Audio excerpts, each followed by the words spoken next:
When you think about businesses that are selling through the roof, like Aloe or Allbirds, sure, you think about a great product, a cool brand, and great marketing.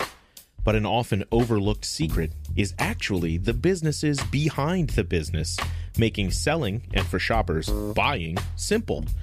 For millions of businesses, that business is Shopify. Nobody does online business better than Shopify. It's home of Shop Pay, the #1 checkout in the world. You can use it to boost conversions up to 50%, meaning way less carts going abandoned and way more sales going through to checkout. Sign up for your $1 per month trial period at shopify.com/income, all lowercase. Go to shopify.com/income to upgrade your selling today. That's shopify.com/income. The Presidencies of the United States is a proud member of the Evergreen Podcast Network.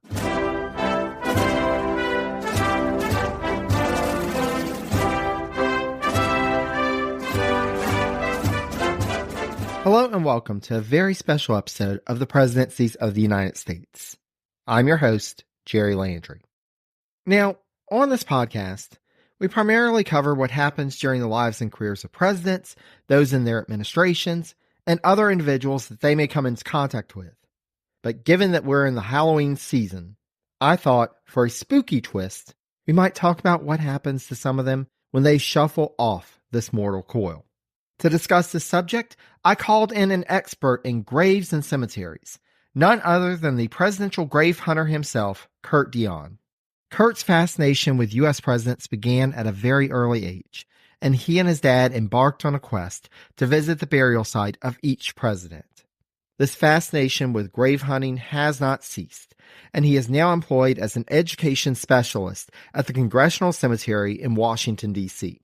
As you'll hear in our conversation, the Congressional Cemetery has a long and rich history of serving as the resting place, for some temporary, while others remain on a more permanent basis, for presidents, vice presidents, cabinet members, Supreme Court justices, and many more.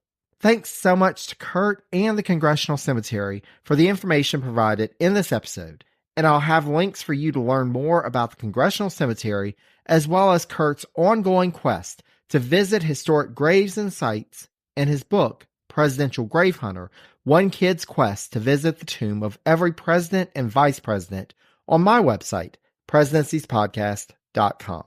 Without further ado, after this brief message, we'll get to my conversation with Curt. This episode is brought to you by CarMax. Searching for your next car? Don't settle. Thrive. At CarMax, it's easy to shop online or in person. With upfront pricing and tools designed to help, finding a car you love has never been easier. Plus, you can sell or trade in your current vehicle with an online offer in minutes. No strings attached. Start shopping now to find a car you'll love at CarMax.com. CarMax, the way it should be. Curt, thank you so much for joining us today. Well, thank you for having me, Jerry. So, to get us started in our conversation on the Congressional Cemetery, I thought it would just be best to start at the beginning. So, the Congressional Cemetery dates from 1807, which is only a few years after the nation's capital moved to Washington, D.C., something our listeners know quite a bit about because we've discussed it over the years. But please share with us more about the founding of the cemetery, like what the impetus for its creation was, and how did it get started? Well, Pierre L'Enfant's original plan for Washington, D.C. did not include a burial ground. Some folks then decided to have two designated burial grounds, one toward the eastern border of the district and one toward the western border of the district. However, the eastern one was prone to flooding, that particular area that they chose, so an alternative was needed. Some folks who were well-to-do in the burgeoning community there, they bought up this land that I believe had been prior used as farmland, and they decided that they were going to turned it over to the local church when the cemetery was debt-free because they were actually members of the church vestry.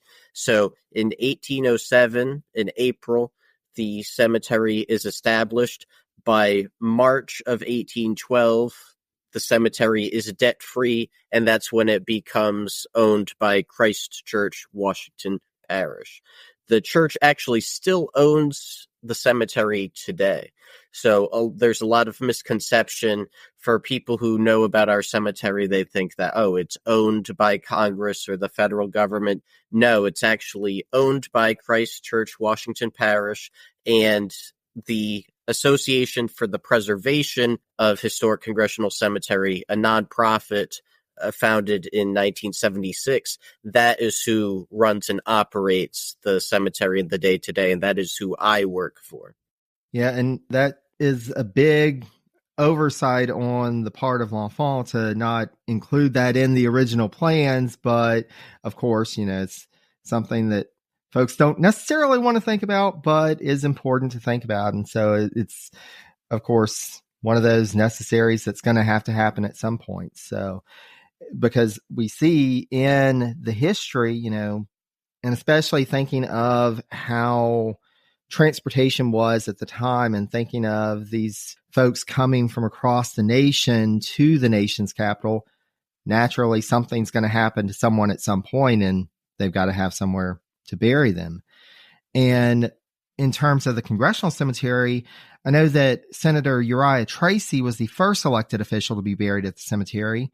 And over the years, it's become the final resting place of 19 senators, 71 U.S. representatives, 6 cabinet members, a Supreme Court justice, a vice president, and a famous FBI director named J. Edgar. So, Kurt, any notable interments amongst those? And are there still public officials being buried in the Congressional Cemetery in the 21st century?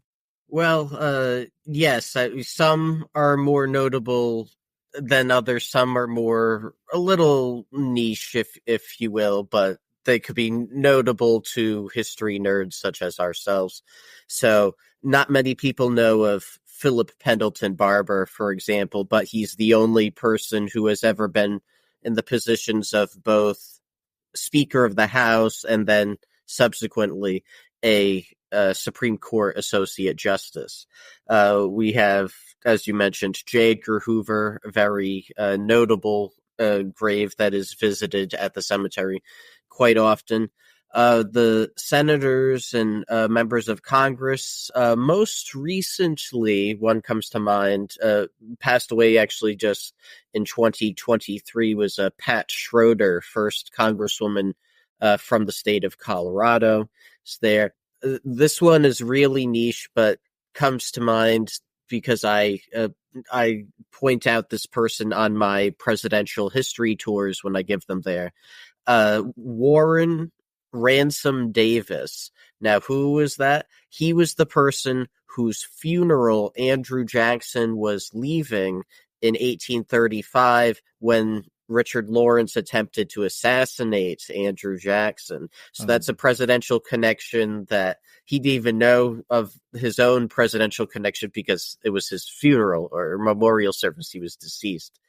We do have a lot of cenotaphs or empty tombs that memorialize some more notable members of Congress who died in office, such as Henry Clay, Thaddeus Stevens, John C. Calhoun, Congressman Preston Brooks, the one who caned Charles Sumner in the 1850s.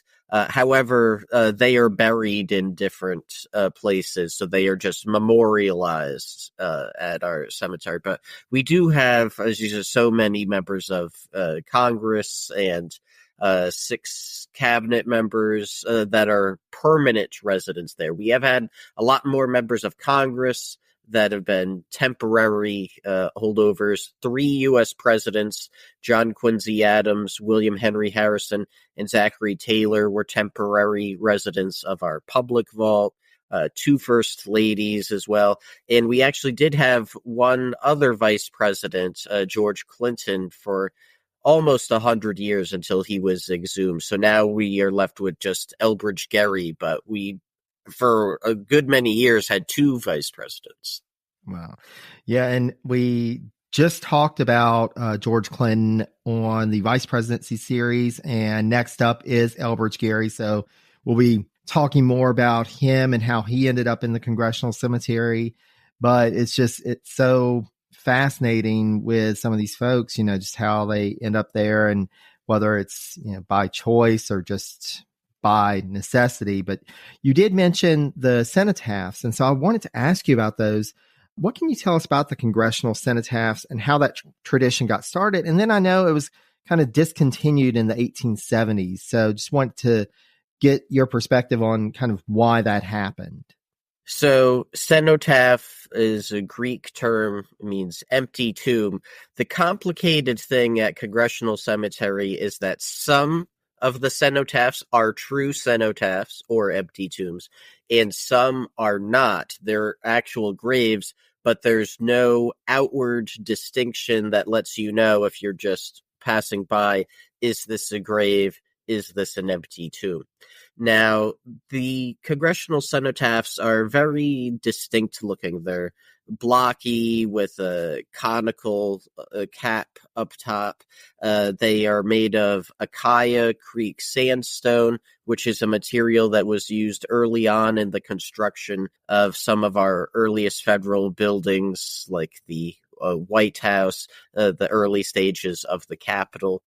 And there's a marble insert that then has an inscription that specifies who is the late congressperson that it's commemorating. Now, these were designed by somebody who's regarded as one of the foremost fathers of American architecture of our early days, as Benjamin Henry Latrobe.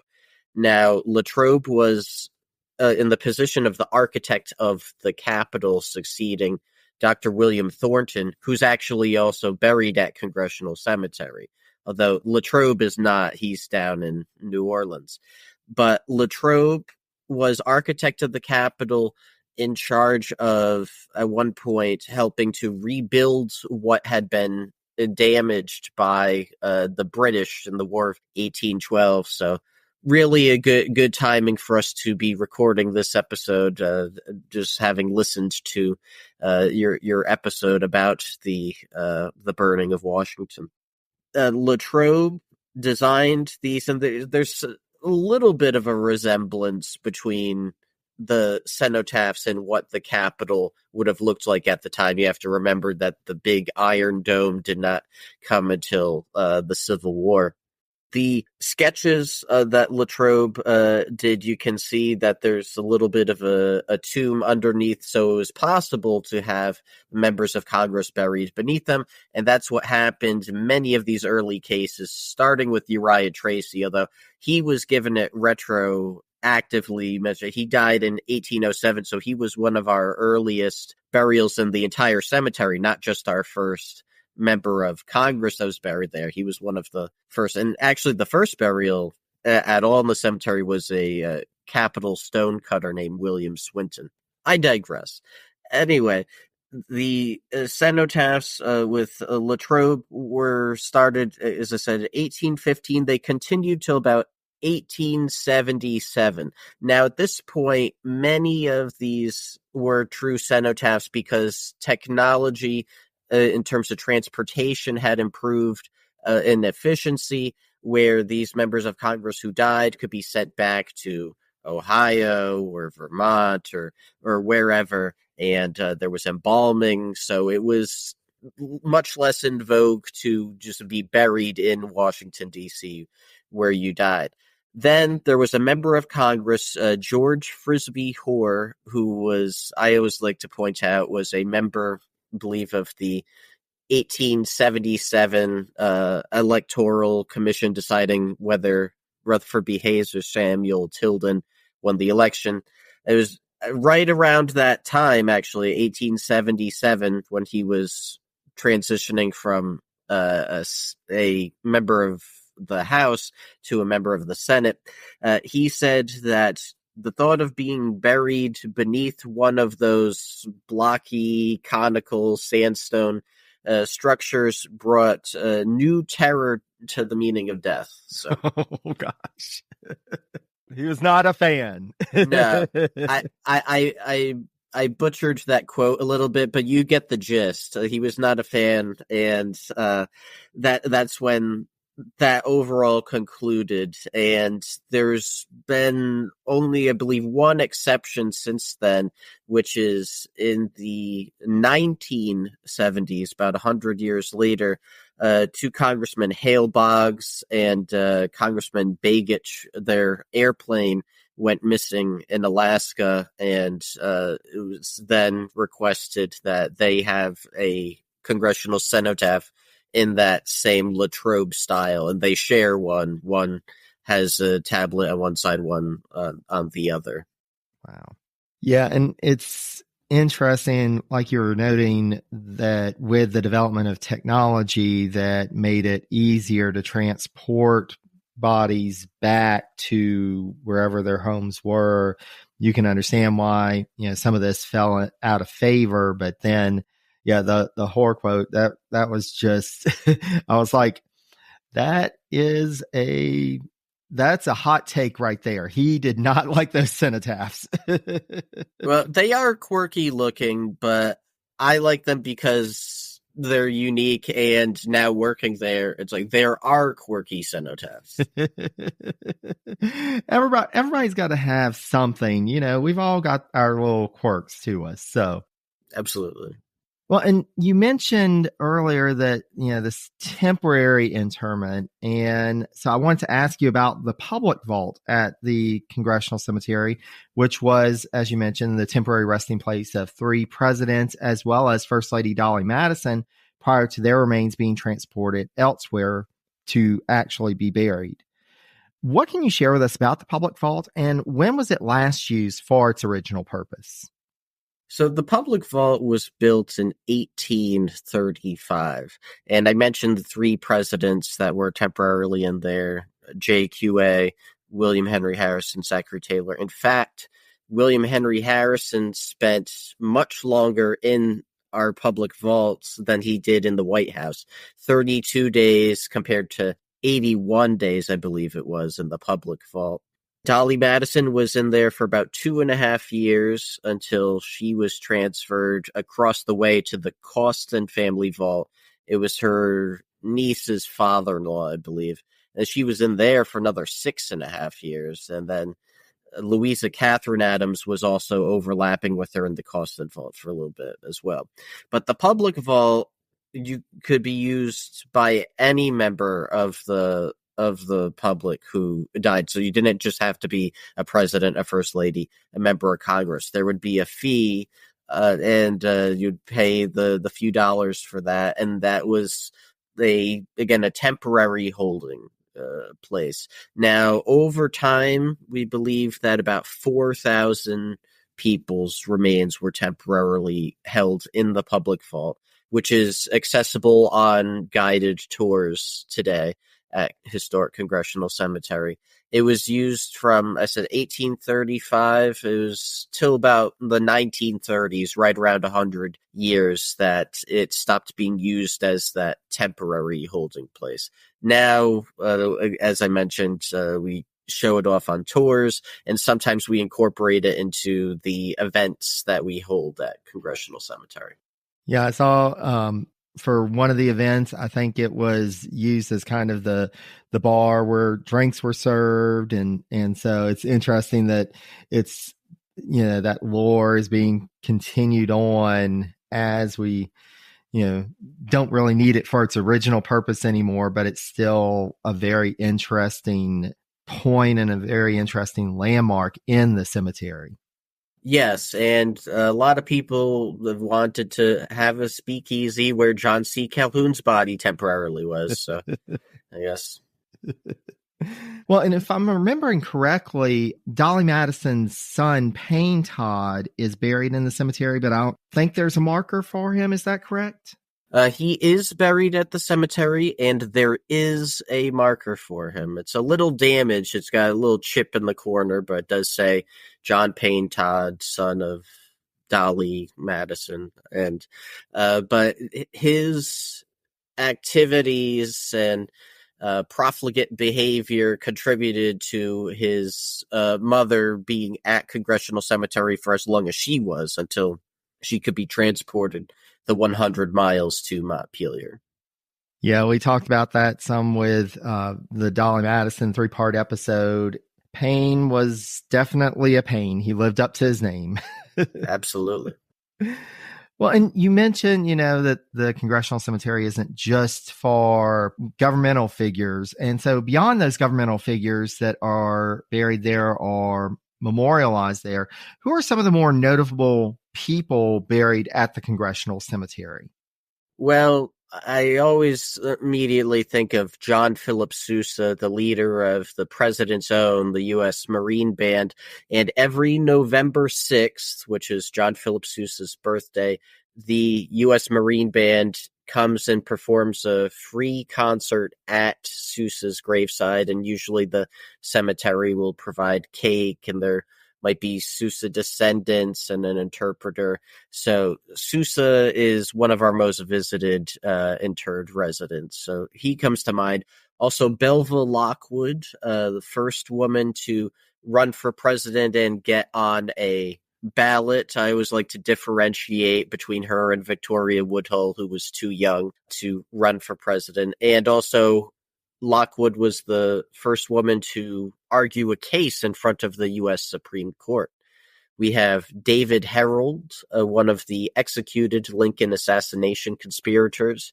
We have acclaimed photographer from the Civil War era, Matthew Brady. I mentioned Vice President Elbridge Gerry. Of course, we talked about Hoover, but there's also Clyde Tolson, his number 2 at the FBI. We have a lot of members of the LGBTQ community, including gay activists Barbara Giddings and Leonard Matlovich. And Elaine Locke was a Rhodes Scholar, first known gay Rhodes Scholar and first African-American Rhodes Scholar. Anne Royal, prominent journalist from the early 1800s, and longtime D.C. Mayor Marion Barry. So that's just a handful of some of the folks. I could go on and on. You should take one of my 90-minute tours. Absolutely. It is on the list the next time I'm in DC. Well, and for an institution that has so many notable figures in it and is so intertwined with the history of DC, at one point in the latter part of the 20th century, the cemetery had become run down and was actually added to the National Trust for Historic Preservation's list of most endangered historic sites. So, Kurt, I was wondering if you can share with us what led to that downturn and then the subsequent revitalization of the cemetery.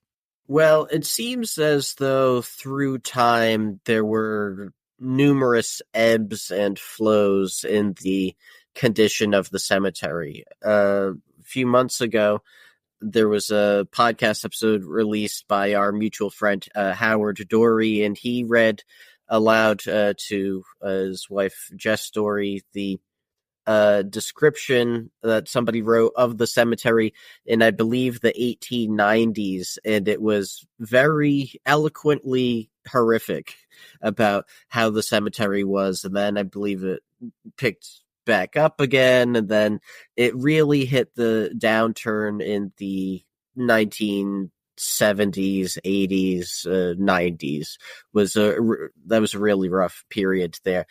So again, it was still owned by Christ Church, Washington Parish, and through no real fault of their own, there was just not enough money to take care of the cemetery. You're trying to maintain your actual church building and this cemetery that it's not a church yard. They're not next to each other or anything. And this was a time when just that section of DC was in a relative downturn as well, the southeast quadrant, about a mile or so south of the RFK Stadium site. And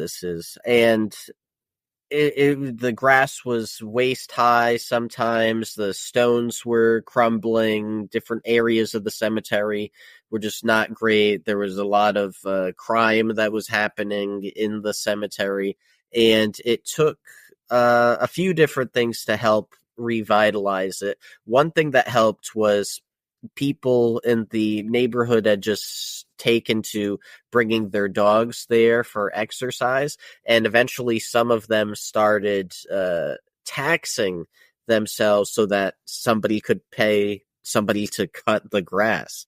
Even so, the dog walking is something that then just grew and grew and grew to the point where we have about, I believe, 800 different families today, with about 1,100 different dogs that are part of our canine core program, the off-leash dog walking. So that helped. The preservation, the Association for the Preservation of Historic Congressional Cemetery, even that, when it was founded in the 70s, that took a while for it to get any ground to stand on and just get it rolling, because even in the 90s the cemetery was on the list of most endangered places. So but eventually here and there some appropriations from Congress. Again, Congress does not fund the cemetery regularly or anything. It's had to come through different advocacy moments and different appropriations, and eventually was able to get this money that has helped sustain it to this day. Well, and it's interesting that you mentioned the dog walking. That's been one thing. There are a number of cemeteries. So I'm in the Charlotte, North Carolina area. And so in Uptown, our downtown area, we've got a few historic cemeteries. And it seems like, not to that scale, but there are folks that have been in the neighborhoods, and I'll even see, like, passing by the old settlers cemetery, folks walking their dogs, and there have been community efforts to make sure that those cemeteries and the history are preserved and protected. And so it's interesting to see how those things come together and how people come together, and just so glad that the Congressional Cemetery has been preserved. Well, Congressional Cemetery is a whole host of different communities, and then one larger community in a sense, where the dog walkers or the people who come to take photographs and see our 5 different species of cherry blossoms in the spring, people who come to our events like our 5Ks. There's actually one yesterday. As we record this, we have different guest speakers that come. Holiday Market, our biggest event of the year in a couple different categories, is Soul Strolls, where we have folks dress up as some of our interred residents, and we have scripts, and they engage in this immersive theater experience. We have Cinematary, so movie nights, and it's just, there's people who go to all different kinds of things, but we are just so many different communities and groups that come together for so many different events and help maintain the cemetery and its friendly atmosphere. That is wonderful. And you've mentioned so much about what's happening at the cemetery. And Kurt, I just want to give you an opportunity to share with our listeners, if any of our listeners want to come and visit the cemetery, what recommendations do you have for them to make the most of their visit? And likewise, I'm also going to be taking notes here. Well, I always recommend going to congressionalcemetery.org and looking at our events tab, because you'll want to know what we have going on as far as, is there a book talk, any of the other different kinds of events that I just listed. Do note that every once in a while we'll be closed to dogs for there are funerals at this cemetery too, by the way. So we are still an active burial ground, and dogs are not allowed during funerals, and also we're closed to dogs from 11 to 3 every Saturday. But go to our events page, see if there's something that we have going on that appeals to you, whether it's our death awareness programming, or again, you want to go see Beetlejuice, a movie night or something. We also do have, in the warmer weather, as it allows, we do have guided docent tours from our docent corps, originally known as the Dozen Decent Docents. And there's more now, and we're more than decent. But we have different themed tours sometimes too. So it could be a general tour that talks about a lot of the different folks that I listed earlier, or say I give a presidential one, or we have a great docent, Jeff Rollins, who typically gives a LGBTQ tour, or we have an African American tour, or all different categories. We have an Abraham Lincoln assassination tour in April, usually as well, around the time of the anniversary.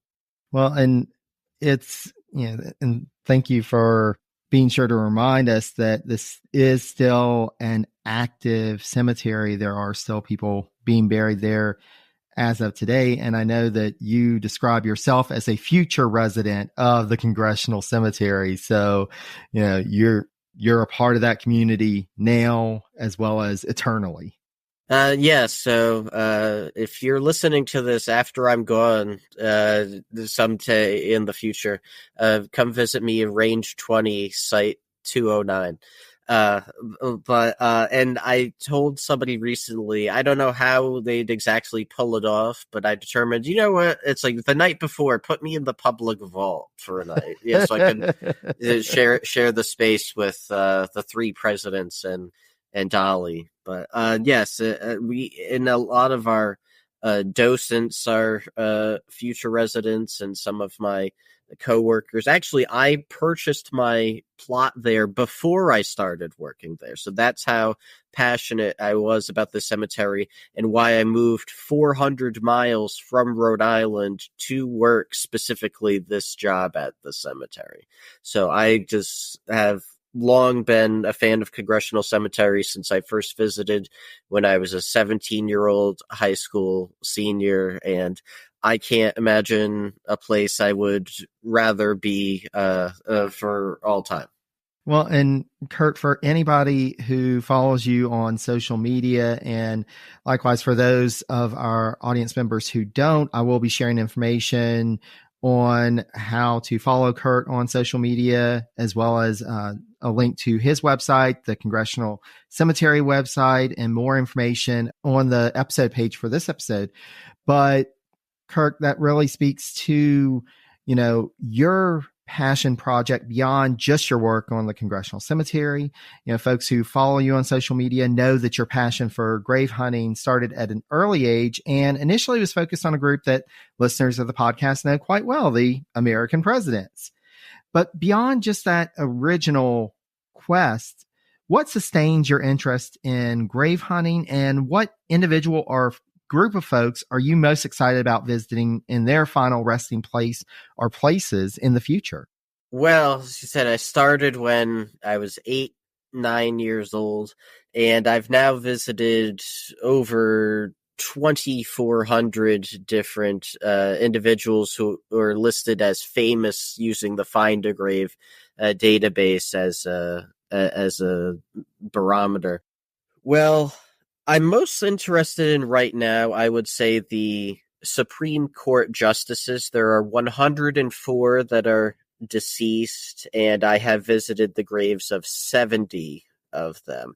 Now, there's a few that are cremated, and so that can get a little bit fuzzy there on because there are those that are cremated. There's actually some questions about their current disposition and whether they're at the cemetery that's actually right nearby DC or not. And then Sandra Day O'Connor, are her ashes indeed scattered now at the Lazy Bee Ranch in Arizona, or are they split? So there's that. But I would say Supreme Court justices and Baseball Hall of Famers are up there too for me. I just visited one yesterday, Nellie Fox, in St. Thomas, Pennsylvania.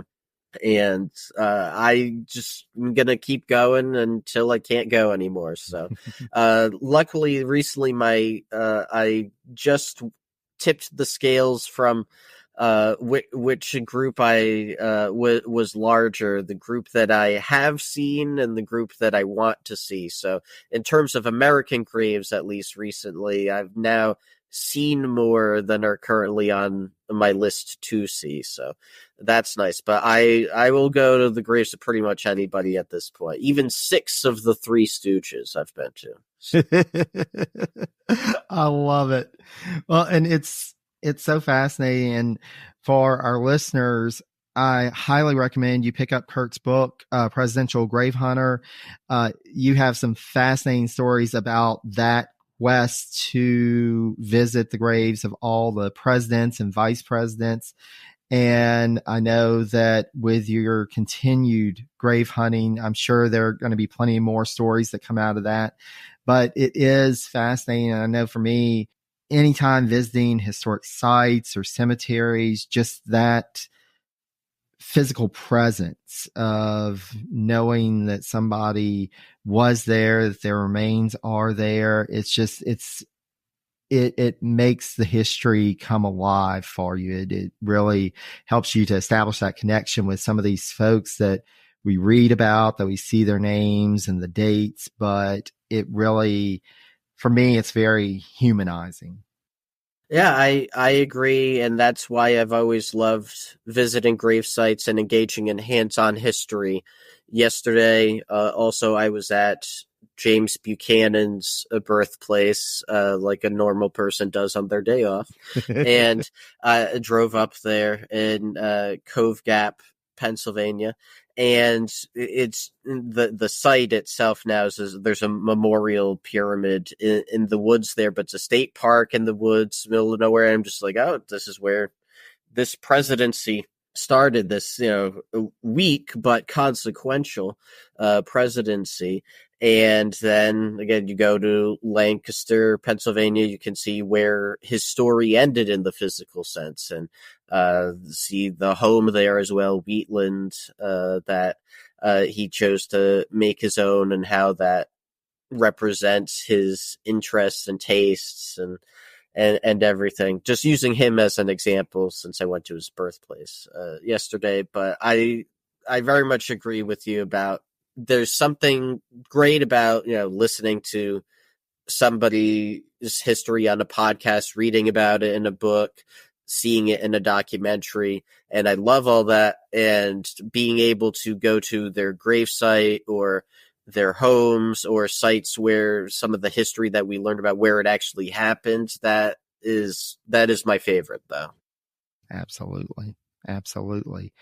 And for those of you who have an interest in visiting the grave sites of vice presidents, of senators, representatives, Supreme Court justices, you can find all those and many more at the Congressional Cemetery. So I highly recommend that you make a visit to DC and go and see Kurt and see where these folks, their final resting place is, because it is just such a fascinating story. And Kurt, I cannot thank you enough for coming on Presidencies and sharing more about the Congressional Cemetery and your just overall love and passion for connecting with the history of cemeteries and these places. Thank you so much. Well, thank you for having me, and it's great to represent Congressional Cemetery, where one of our common refrains is, "We'll talk about you after you're gone." So we're keeping the history of the folks alive there, and that just like you do on your podcast. So thank you for having me. Absolutely. And I look forward to making my own visit to the cemetery. Well, can't wait to have you. Special thanks again to Kurt Deion and the Congressional Cemetery for taking the time to share more about the history and ongoing work of the Congressional Cemetery. Links to find out more information about the Congressional Cemetery, as well as Kurt, his continuing grave hunting quest, and his book, Presidential Grave Hunter, One Kid's Quest to Visit the Tomb of Every President and Vice President, can be found on my website, presidentiespodcast.com. There, you can find past episodes of the podcast, links to learn more about all the American presidents, and information on how you, yes, you, dear listener, can help support the Presidency's podcast. Whether you become a patron for as little as $1 a month by going to patreon.com/presidencies and signing up, or you leave a rating and review on your podcast app of choice, or you share information about this podcast with that history lover in your life, and you know there's at least one. I cannot thank you enough for all the support that folks have provided to date. We're gearing up for the podcast's 8th anniversary this coming January, and we couldn't have made it to this point without all of you. Last, but certainly not least, I thank you all for listening. Until next time, stay safe and healthy, be kind to one another, and take care, dear friends.